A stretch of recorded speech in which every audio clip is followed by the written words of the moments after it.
राधे राधे। जय श्री कृष्णा।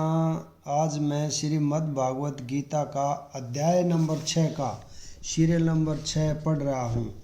इसके अंदर श्री कृष्ण ने अर्जुन को मन के बारे में बताया है।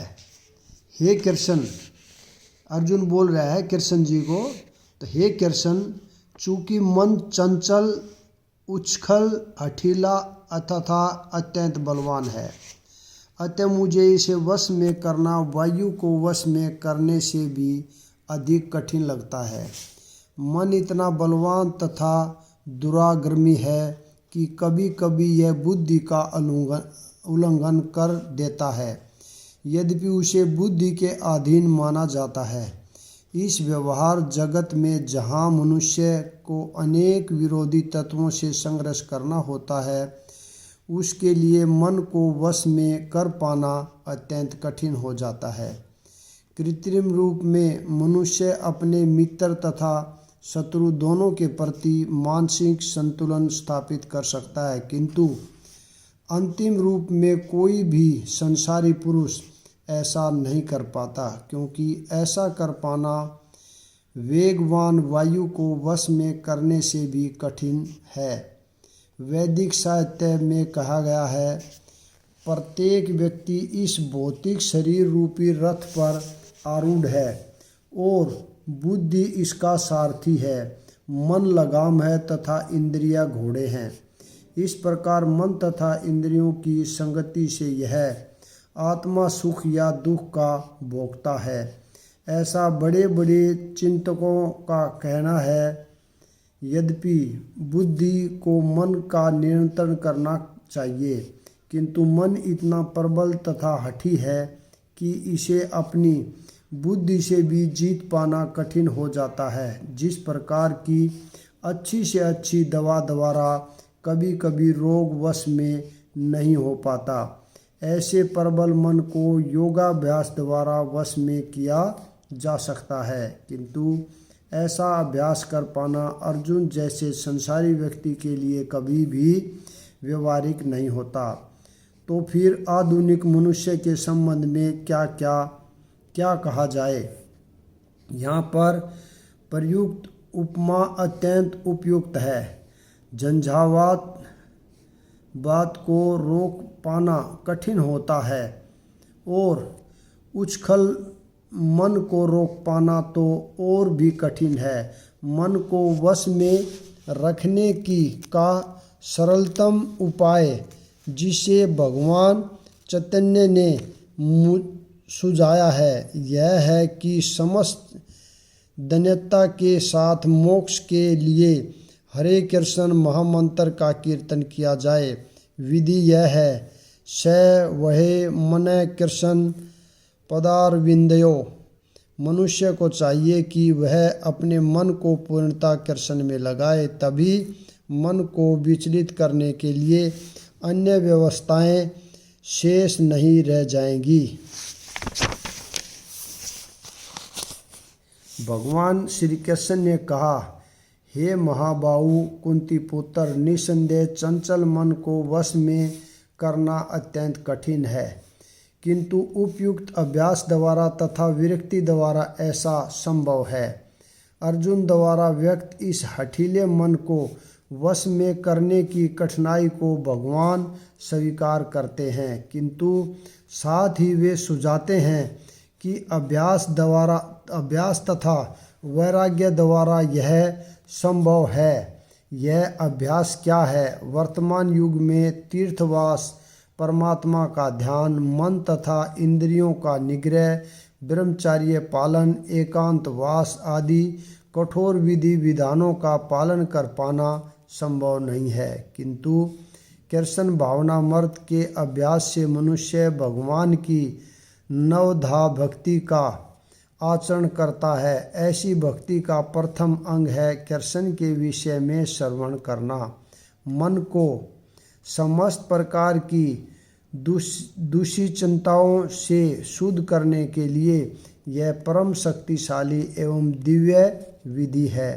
कृष्ण के विषय में जितना ही अधिक श्रवण किया जाता है, उतना ही मनुष्य उन वस्तुओं के प्रति अनासक्त होता है जो मन को कृष्ण से दूर ले जाने वाली है। मन को उन सारे कार्यों से विरक्त कर लेने पर जिनसे कृष्ण का कोई संबंध नहीं है, मनुष्य सुगमतापूर्वक वैराग्य सीख सकता है। वैराग्य का अर्थ है पदार्थ से विरक्ति और मन का आत्मा से प्रवृत्त होना। निर्विशेष आध्यात्मिक विरक्ति कृष्ण के कार्यकलापों में मन को लगाने की अपेक्षा अधिक कठिन है। यह व्यवहारिक है क्योंकि कृष्ण के विषय में श्रवण करने से मनुष्य स्वतः परमात्मा के प्रति आसक्त हो जाता है। यह आसक्ति प्रेषानुभूति या आध्यात्मिक तुष्टि कहलाती है। यह वैसे ही है जिस तरह भोजन के प्रत्येक कोर से भूखे को तुष्टि प्राप्त होती है। भूख लगने पर मनुष्य जितना अधिक खाता जाता है उतनी ही अधिक तुष्टि और शक्ति उसे मिलती जाती है। इसी प्रकार भक्ति संपन्न करने से दिव्य तुष्टि की अनुभूति होती है क्योंकि मन भौतिक वस्तुओं से विरक्त हो जाता है। यह कुछ वैसा ही है जैसे कुशल उपचार तथा सुपथ्य द्वारा रोग का इलाज। अतः भगवान कृष्ण के कार्यकलापों का श्रवण उन्मत्त मन का कुशल उपचार है और कृष्ण को अर्पित भोजन ग्रहण करना रोगी के लिए उपयुक्त पथ्य है। यह उपचार ही कृष्ण भावनामृत की विधि है। जिसका मन उछल है उसके लिए आत्म साक्षात्कार कठिन कार्य होता है, किंतु जिसका मन संयमित है और जो समुचित उपाय करता है उसकी सफलता ध्रुव है। ऐसा मेरा मत है। भगवान घोषणा करते हैं कि जो व्यक्ति अपने मन को भौतिक व्यापारों से विलग करने का समुचित उपचार नहीं करता उसे आत्म साक्षात्कार में शायद ही सफलता प्राप्त हो सके। भौतिक भोग में मन लगाकर योग का अभ्यास करना मानो अग्नि में जल डाल कर उसे प्रज्वलित करने का प्रयास करना हो। मन का निग्रह किए बिना योगाभ्यास समय का अपव्यय है।